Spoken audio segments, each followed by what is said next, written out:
les traitements de substitution ne sont pas la panacée. Les chercheurs voudraient mettre au point des traitements qui guérissent l'addiction, au lieu de la mettre en sourdine. Et la recherche s'intéresse aujourd'hui à la dopamine, cette molécule du plaisir. Exactement comme pour les opiacés ou le GABA, il existe plusieurs sortes de récepteurs à la dopamine. Et c'est l'un d'entre eux, le récepteur D2, qui semble jouer un rôle crucial dans la dépendance aux drogues. Pour l'étudier, les chercheurs utilisent des souris génétiquement modifiées. Dans le but de pouvoir étudier le rôle du récepteur D2 dans la réponse aux drogues, mais aussi, disons, dans sa fonction physiologique in vivo, nous avons généré des animaux knock-out dans lesquels le récepteur D2 donc, n'est plus exprimé.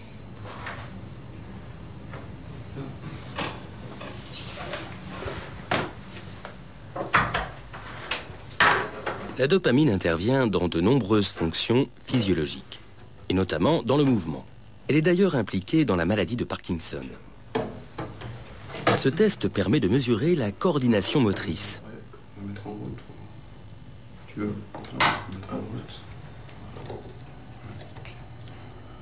Pour la souris knockout, c'est un fiasco. Mais ce n'est pas sa seule particularité.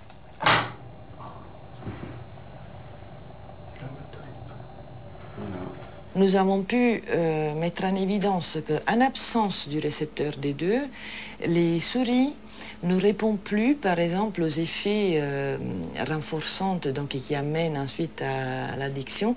D'autres laboratoires ont fait des études à ce propos, où ils ont pu voir que dans une population d'animaux même, et comme chez l'homme encore une fois, il y a des individus qui sont plus vulnérables à la prise de drogue que d'autres. Donc ceci, clairement, doit être dépendant de comment chacun de nous est fait. Donc chacun de nous, très probablement, a des taux de dopamine ou d'autres neurotransmetteurs qui sont différents. On a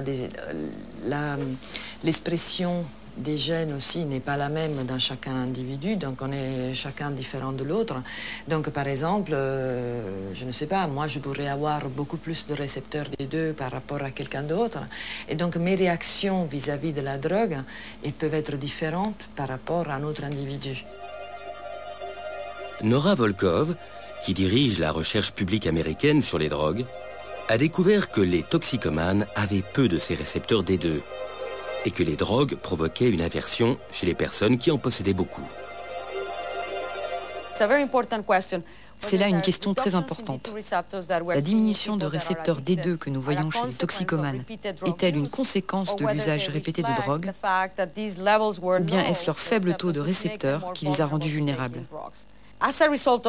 Au vu de toutes les études, j'en conclus pour ma part qu'un taux élevé de récepteurs D2 est un facteur de protection contre la prise de drogue.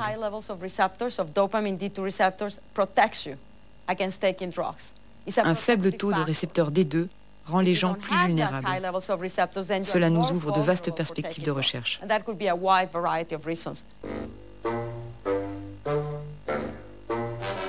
Et c'est un vrai défi pour la science. Comment peut-on agir sur le nombre de nos récepteurs D2 sans bouleverser l'équilibre du cerveau ?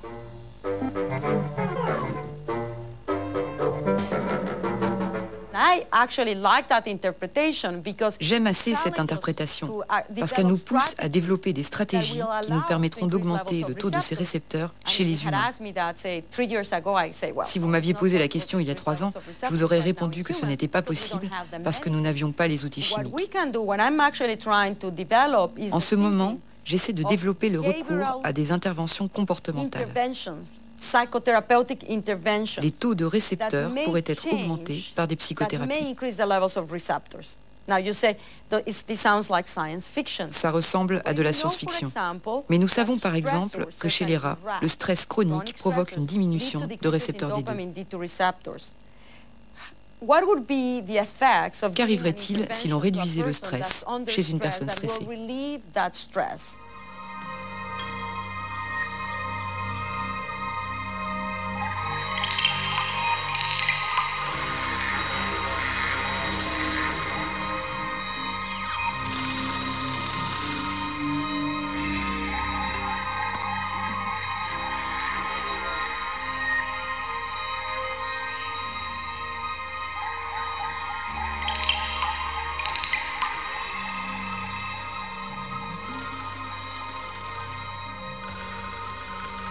C'est ce qui s'était passé dans les années 60 avec les soldats américains au Vietnam. Les soldats américains s'étaient accrochés à l'héroïne, une héroïne de bonne qualité. Ils en avaient pris beaucoup pendant des durées très longues. Ils étaient donc très dépendants.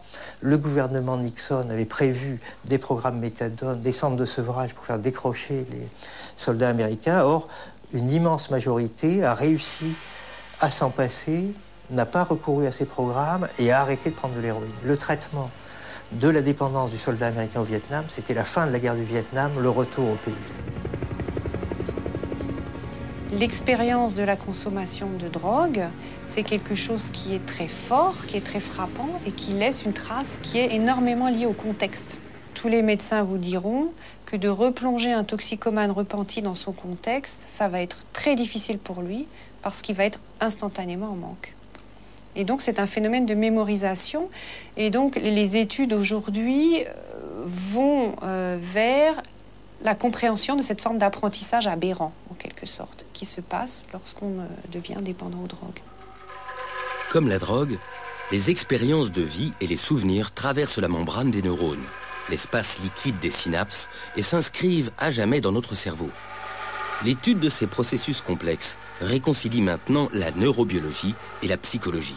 Donc on a une dépendance qui est à la fois physiologique et psychologique, et on considère aujourd'hui d'ailleurs que la dépendance est un phénomène global et que c'est probablement une erreur d'avoir séparé la dépendance psychologique et la dépendance physiologique. On n'est plus à une époque où on pensait que l'âme était comme un organe distinct du corps qui était relié au cerveau par l'épiphyse. Donc on sait bien que la psychologie et la physiologie sont deux manières d'aborder les mêmes phénomènes.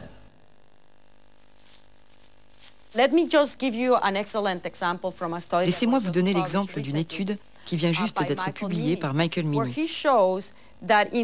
Elle montre que chez les rats, les petits privés de contact physique avec leur mère sont beaucoup plus sensibles au stress. Cette privation rend l'un de leurs gènes silencieux. Vous avez ici la construction psychologique de la réponse à un stress, mais vous avez aussi la science qui parvient à observer qu'un stress environnemental peut rendre un gène silencieux, ce qui entraîne ensuite l'absence d'expression d'un récepteur. Donc je ne vois pas ça comme un retour à la psychologie, mais comme l'exploitation des avancées de la science et de la technologie pour essayer de comprendre quels sont les processus neurobiologiques qui sous-tendent les mécanismes psychologiques. Donc c'est en fait une image à miroir, selon comme vous regardez. D'un côté, vous pouvez dire que vos gènes ne vont pas avoir le même effet sur la vulnérabilité à la drogue en fonction de l'environnement dans lequel vous vivez ou des expériences que vous avez eues, ou à l'inverse, vous pouvez dire que l'environnement n'aura pas les mêmes effets en fonction des gènes du sujet. Résultat, on ne peut pas considérer gène et environnement comme deux variables indépendantes qui agissent chacun 50-50, mais c'est une seule influence et c'est l'interaction entre les deux facteurs qui vont déterminer ce que vous êtes. Les histoires de dépendance ressemblent à des histoires d'amour. Une personne et ses gènes rencontrent une drogue à un moment de leur vie. Un coup de foudre destructeur où le vécu et la psychologie jouent un rôle déterminant. Étroitement liés, tous ces facteurs sont uniques d'un individu à l'autre et nous rendent tous inégaux face à la drogue. Aujourd'hui, les chercheurs font des progrès spectaculaires dans la compréhension des mécanismes de l'addiction. Ils s'intéressent maintenant à l'impact des accidents de l'existence sur la chimie du cerveau et sur les gènes. La science considère l'addiction comme une véritable maladie du cerveau. À la recherche de nouveaux médicaments, les scientifiques s'attaquent désormais aux causes mêmes de la toxicomanie.